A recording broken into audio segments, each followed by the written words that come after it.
section.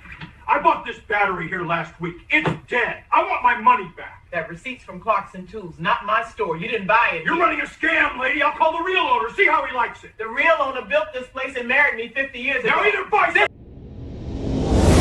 A furious white man slammed his fists on a hardware store counter and screamed in the face of a 75-year-old black woman.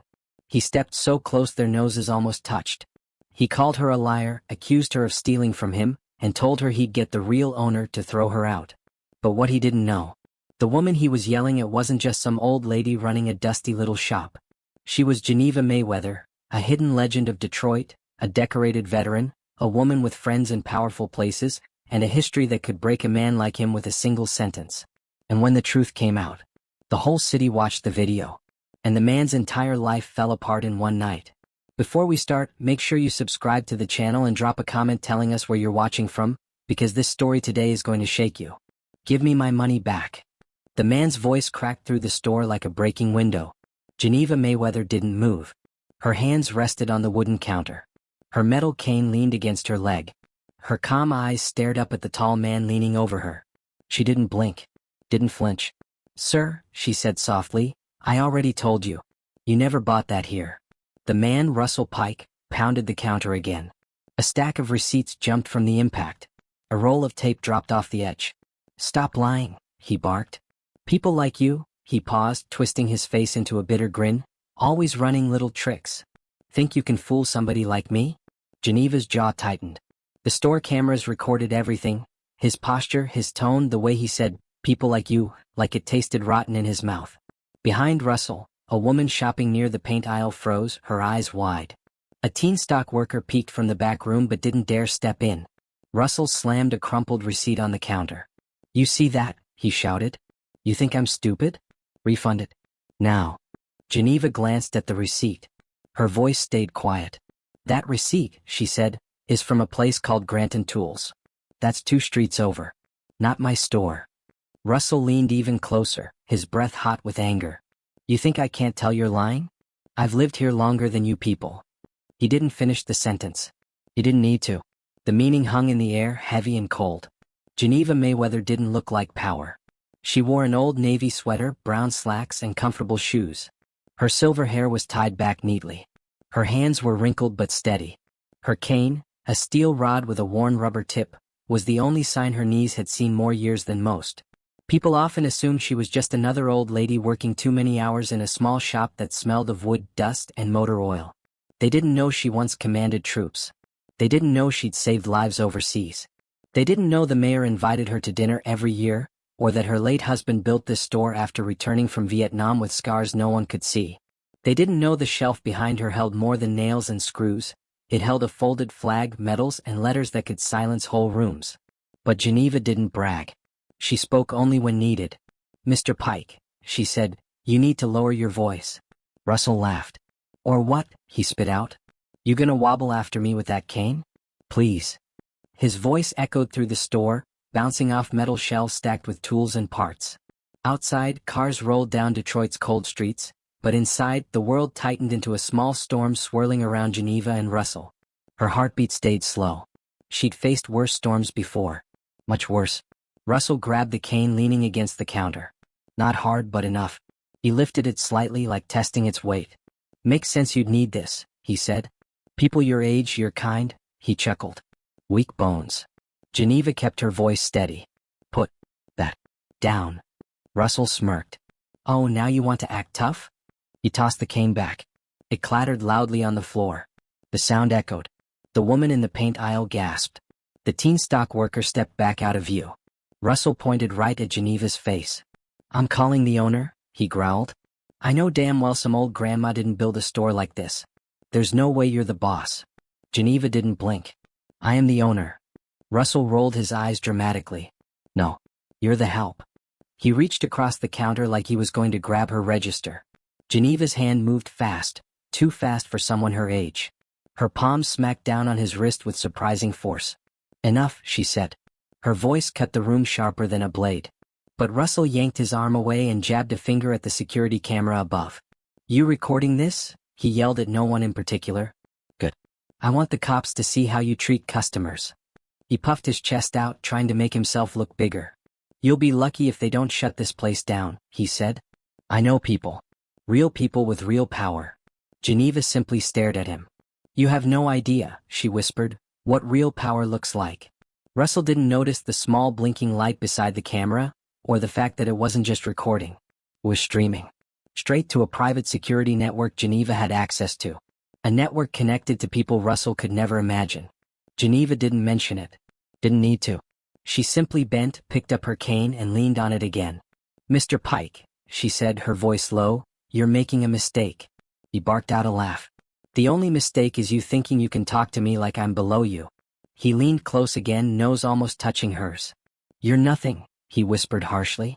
"Just a tired old woman in a store nobody cares about." Geneva's eyes glimmered with something cold. Not fear. Memory. Strength. Patience waiting to be unleashed. Because in that moment, something unexpected happened. The woman in the paint aisle took out her phone and hit record. The teen stock worker peeked again, phone in hand too.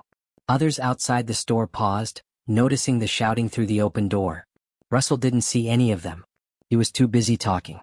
Too busy assuming. Too busy digging his own grave. "I swear," he said, "once the police get here you'll learn your place." Geneva tilted her head. "Is that so?" "Oh yeah," he said. "You think they're gonna choose you over me?" His grin widened, confident and cruel. Geneva waited. Silent. Like a storm gathering. Russell thought he had control. He thought shouting louder made him right. He thought calling the police would scare Geneva. He thought the people watching would side with him. He thought Geneva was alone. But the truth was already moving toward the store. A truth that would flip the whole situation on its head. A truth with badges. With authority. With power Russell never imagined. A truth that recognized Geneva Mayweather not as an old woman running a shop, but as someone far above that. Someone respected. Someone honored. Someone protected. Someone he should never, ever, have messed with. When the police car pulled up outside, squeaking to a stop, Russell smiled. Geneva didn't. Because she knew exactly who was stepping out of that car. And when he walked through the door, Russell Pike's world would begin to fall apart. Piece by piece. Word by word. Truth by truth. This was only the beginning. The police car door opened slow, like a movie scene where the music stops. 2 officers stepped out. But not just any officers. At the front was Chief Donovan Sharp, tall, black, broad-shouldered, with a face carved from stone and a walk that made everyone stand straighter. His uniform was crisp. His badge caught the winter sun. And his eyes were sharp enough to slice through lies. Behind him was Officer Lena Price, a young Latina woman with fast reflexes and faster instincts. She watched everything. Russell Pike didn't notice their names. Didn't care. He saw uniforms and felt bold. He jabbed a finger toward Geneva. "There," he shouted. "That's her. Arrest her. She tried to scam me. She attacked me. Shut this place down." Chief Sharp didn't look at Russell first. He looked at Geneva. And in that split second, everything shifted. Because instead of treating her like a suspect, he nodded with respect. "Ms. Mayweather," he said softly, "you all right?" Russell's smile vanished. "What?" he said. No, don't talk to her first. I'm the victim here." Officer Price stepped between him and Geneva quickly. "Sir, take a step back," she said. Russell scoffed. "What? She's the problem." But Chief Sharp ignored him. He walked closer to Geneva, his hands clasped respectfully in front of him. "Did he harm you?" the chief asked. Geneva shook her head once. "Not yet," she said. The chief exhaled slowly, then turned. And for the first time he looked at Russell. Really looked. "Sir," Chief Sharp said, voice deep and steady, "did you put your hands on this woman?" Russell barked out a laugh. "Oh, don't give me that. I know how this works. You people always stick together." Officer Price's eyes widened. The whole store fell dead silent. Chief Sharp tilted his head slightly. "You people?" he repeated quietly. Russell waved his hand like swatting a fly. "You know what I mean. I don't need lectures. Just arrest her." Officer Price stepped closer, her hand near her radio. "Sir," she said calmly, "we need you to lower your voice." Russell pointed at Geneva again. "She's lying. This whole store is a lie. She can't be the owner. Someone like her doesn't run a place like this." The last sentence hit the room like a punch. A deep, sharp silence followed. Then, the twist began. Chief Sharp straightened his posture. "Mr. Pike," he said. Do you have any idea who you're speaking to? Russell laughed again. Yeah. Some old clerk pretending she's in charge. The chief's jaw tightened. Ms. Geneva Mayweather, he said, is the owner of this store. And she's also. Officer Price finished the sentence. A decorated Army veteran. A shockwave rippled through the room. The woman recording in the paint aisle gasped. The teen stock worker whispered, "No way," under his breath. Even cars outside slowed down like the whole world took a pause. Russell blinked. What? He said. No, that's impossible. Chief Sharp's voice grew stronger. She served overseas before your birth certificate was printed. Officer Price added. She saved lives in combat when most folks were still learning to drive. Chief Sharp nodded respectfully toward Geneva. And this neighborhood, he said. Half the people on this block grew up safe because of her work. Including me. Russell's mouth fell open. Chief Sharp took a step closer to him. So let me ask you again, he said. Do you understand who you're yelling at? Russell swallowed hard. But the chief wasn't finished. He pointed up at the security camera. That footage you saw, he said. It isn't just recorded. It streams to our police department. Geneva's eyes stayed calm. She had known that all along. Russell's face drained to pale gray. Officer Price held up a tablet. The live footage filled the screen. Russell shouting. Russell grabbing her cane. Russell calling her, "You people." Russell towering over a 75-year-old woman.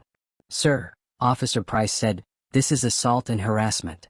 Russell's voice cracked. Wait, no, she made me angry. But his excuses sounded small now. Wait, paper thin. Because now the whole store knew. The truth wasn't on his side. Chief Sharp's voice dropped low. You walked into an elder's business. You insulted her. You grabbed her cane, which is considered a mobility device. You threatened her. And you made statements that show clear bias. Russell's breath shook. Look, I didn't mean anything. I was upset. I just wanted my refund. Geneva's voice finally entered the moment. Come, soft, sharp as a razor. You wanted someone to blame, she said. And you chose me because it was easy. Russell flinched as if the words hit him physically. Chief Sharp nodded. She's right. He stepped back and looked at Officer Price. Place him under arrest. The store gasped. Russell's eyes went wide. No, wait. You can't arrest me. I didn't know who she was. I swear I didn't. Chief Sharp cut him off. That's the problem, he said. You only respect people when you think they have power. That's why you're in this mess. Officer Price took out the cuffs. Russell backed up, bumping into a shelf. Please, he whispered. Don't do this. I lost my job. I'm struggling. His voice cracked. His anger finally cracked with it. Geneva stepped forward, leaning slightly on her cane. Everyone watched her. But she didn't yell. Didn't smirk. Didn't deliver some cruel victory line. She just looked at him. Really looked at him. Seeing the fear. The bruised pride. The broken man behind the noise. And she spoke.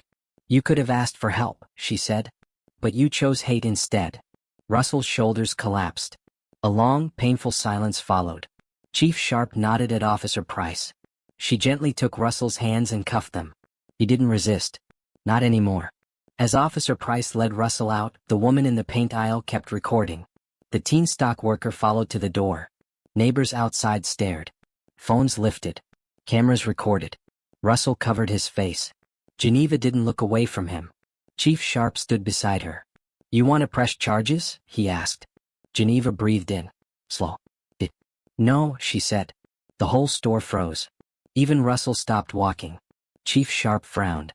Ma'am, I know what he did, she said gently. And the camera knows too. Russell turned around, hope flickering weakly. But I'm not trying to ruin a man, she continued. I'm trying to teach one. Her eyes locked on Russell's. Respect, she said, isn't something you give only to people who look like you. Or people who have titles. Or people who scare you. Respect is something you give because it's right. Russell swallowed hard. Officer Price waited silently. Chief Sharp nodded, respecting Geneva's choice. So, he said, you want to let him go with a warning? Geneva shook her head. No, she said. Not a warning. She leaned on the counter. I want him to make this right. Publicly. Russell blinked. What do you mean? He asked. Geneva pointed toward the customers filming. You humiliated yourself in front of this city, she said. Now you're going to tell the truth in front of it too. Outside, Officer Price removed the cuffs slowly. Russell turned to Geneva, shaky. "Oh, I'm sorry," he whispered. "I was angry. I lost my job. My house is almost gone. My life is falling apart. But I shouldn't have taken it out on you." His voice broke completely. Geneva nodded once. "Come, firm. I know pain," she said softly. "But pain is not a license to hurt others." Tears slipped down his face. The crowd watched. Some nodded. Some frowned. Some simply felt the weight of the moment. Geneva adjusted her cane. "Fix your life," she told him.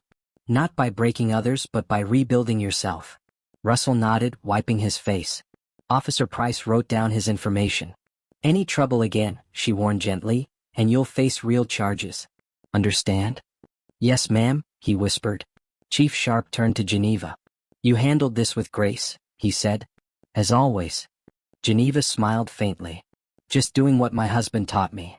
By that evening, the security footage and customer videos hit social media. The views climbed. People argued. People cried. People learned. Some praised Geneva. Some attacked Russell. Some debated racism in the city. But one message kept repeating. Respect the people who built this city. They have stories you don't know. Russell's boss learned what happened. His neighbors learned. His family learned.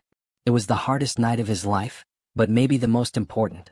Meanwhile, the mayor called Geneva. Again. "Geneva," she said, "you inspire this city. Always have." Geneva shook her head. "I just spoke," she replied. Maybe this time, someone finally listened. The next morning, Geneva opened her shop at dawn. She swept the floor, straightened the shelves, turned the sign from closed to open. The sun rose slow through the store windows. Chief Sharp stopped by on his morning patrol, giving her a wave. The teen stock worker arrived early, proud to help. New customers came in with warm smiles. And Geneva, quiet and steady, stood behind her counter with her cane, her wisdom, her strength, and her legacy. A woman who had carried respect through every battle, every year, every storm. She whispered to herself, "Power is quiet. Real power doesn't shout. It stands." And the day began. If this story moved you, subscribe to the channel and drop a comment. What would you have done if you were in Geneva's place? I'll be reading every comment.